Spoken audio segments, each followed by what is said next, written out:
hebat, kembali lagi bersama Ibu Rusmiati dalam materi pembelajaran menyampaikan negosiasi.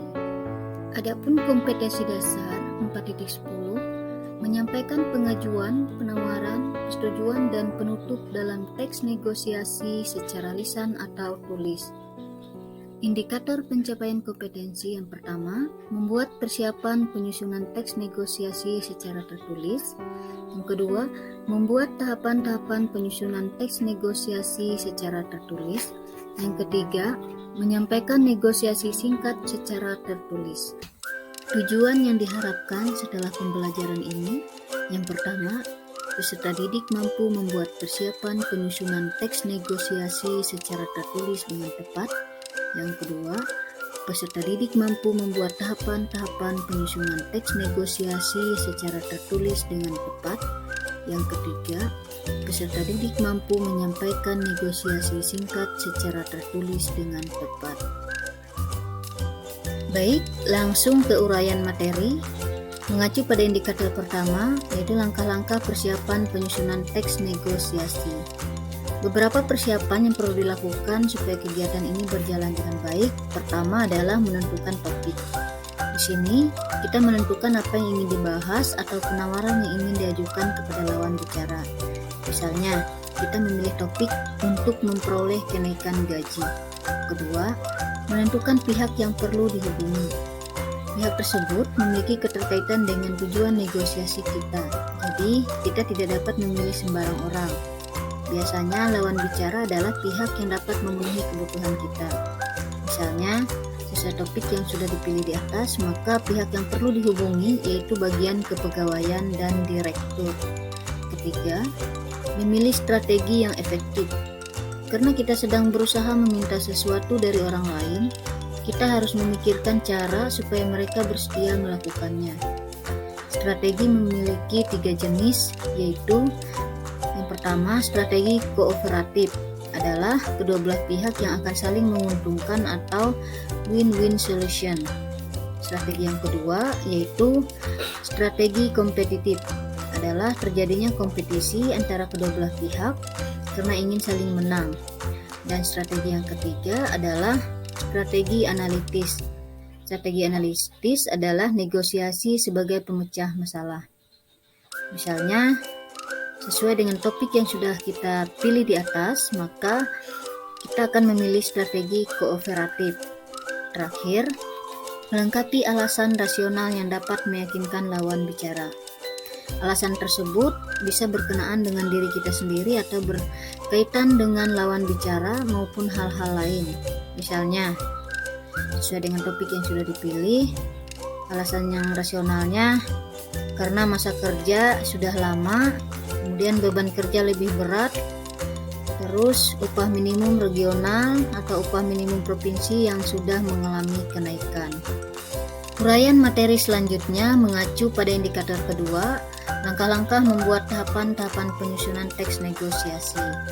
Berikut struktur yang ada dalam negosiasi dan tahapan-tahapan penyusunannya. Yang pertama, orientasi. Orientasi dapat dikatakan sebagai bagian pembuka dari teks negosiasi. Isinya berupa pengantar dan salam serta tujuan mengapa seseorang ingin mengawali negosiasi. Bagian ini terbilang penting karena merupakan pesan pertama yang akan diberikan seseorang terhadap orang lain. Contoh, selamat pagi Pak. Struktur negosiasi yang kedua yaitu pengajuan. Jika sudah melewati bagian orientasi, seseorang bisa memulai untuk melakukan proses negosiasi. Dalam teks negosiasi, hal ini dimulai dari bagian pengajuan. Yang sesuai dengan namanya, seseorang dapat mengajukan permintaan mereka terhadap lawan bicara dalam negosiasi. Dalam bagian pengajuan, suatu belah pihak menjelaskan tujuan dan alasan mengapa mereka melakukan negosiasi. Selain itu, mereka juga menjelaskan apa yang mereka ingin capai dalam kegiatan negosiasi secara jelas, agar pihak lainnya dapat memahami alasan di balik negosiasi ini. Contoh dialog pengajuan, pembeli. Saya mau membeli sepatu futsal ukuran 41 Mbak. Penjual, ini adanya yang ukuran 41,5 Pak, yang 41 kosong. Struktur negosiasi selanjutnya yaitu penawaran. Setelah menjelaskan maksud dan tujuan dari negosiasi, kedua belah pihak bisa masuk pada topik inti dari negosiasi itu sendiri, yaitu tawar-menawar. Proses tawar-menawar dalam teks negosiasi ini akan terus berlangsung hingga akhirnya kedua belah pihak mencapai kesepakatan yang menguntungkan keduanya. Dalam bagian penawaran, sudah pasti kedua belah pihak akan memberikan pengajuan atau tawaran berdasarkan tujuan serta motif masing-masing. Tidak jarang, proses ini memakan waktu yang cukup lama, hingga akhirnya kedua belah pihak menyetujui tawaran satu sama lain. Contoh dialog penawaran.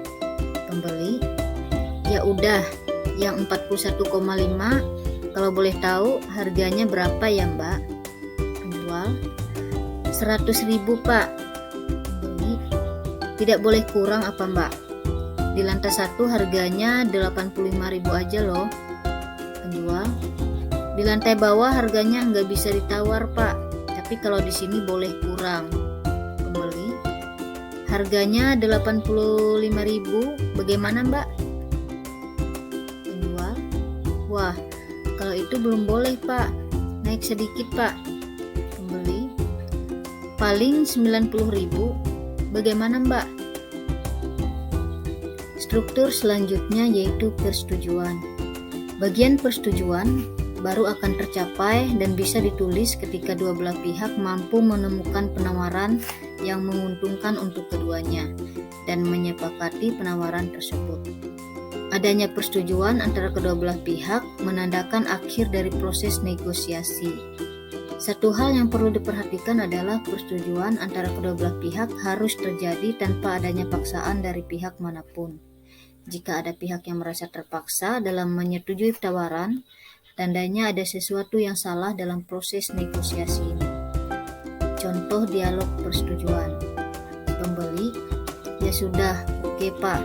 Penjual, apa mau dikardusi sekalian agar terlihat bagus dan baru? Pembeli, terserah Mbak. Bagian struktur yang terakhir yaitu penutup. Sesuai dengan namanya, bagian penutup adalah bagian yang benar-benar mengakhiri isi dari teks negosiasi. Layaknya bagian penutup dalam jenis teks lain, penutup pada teks negosiasi juga diisi oleh kata ucapan terima kasih, salam penutup, dan kalimat-kalimat lain yang bisa dipakai sebagai penutup negosiasi. Layaknya orientasi pada bagian awal, bagian penutup juga tidak bisa disepelekan.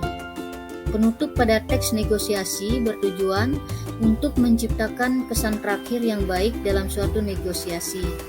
Apalagi umumnya negosiasi bisa berjalan dengan panas dan alot.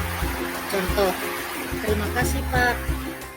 Uraian materi yang terakhir mengacu pada indikator ketiga, yaitu menyampaikan negosiasi singkat secara tertulis. Hal-hal yang perlu diperhatikan dalam bernegosiasi yaitu yang pertama, menyampaikan maksud dan penawaran dengan bahasa yang baik dan santun. Yang kedua, mengacu pada tujuan utama negosiasi yaitu mencapai kesepakatan bersama. Yang ketiga, memberikan alternatif win-win solution atau saling menguntungkan antara kedua belah pihak. Yang keempat, selesaikan proses negosiasi dengan cepat dan tidak bertele-tele. Demikian untuk materi hari ini. Terima kasih sudah memperhatikan. Selamat belajar.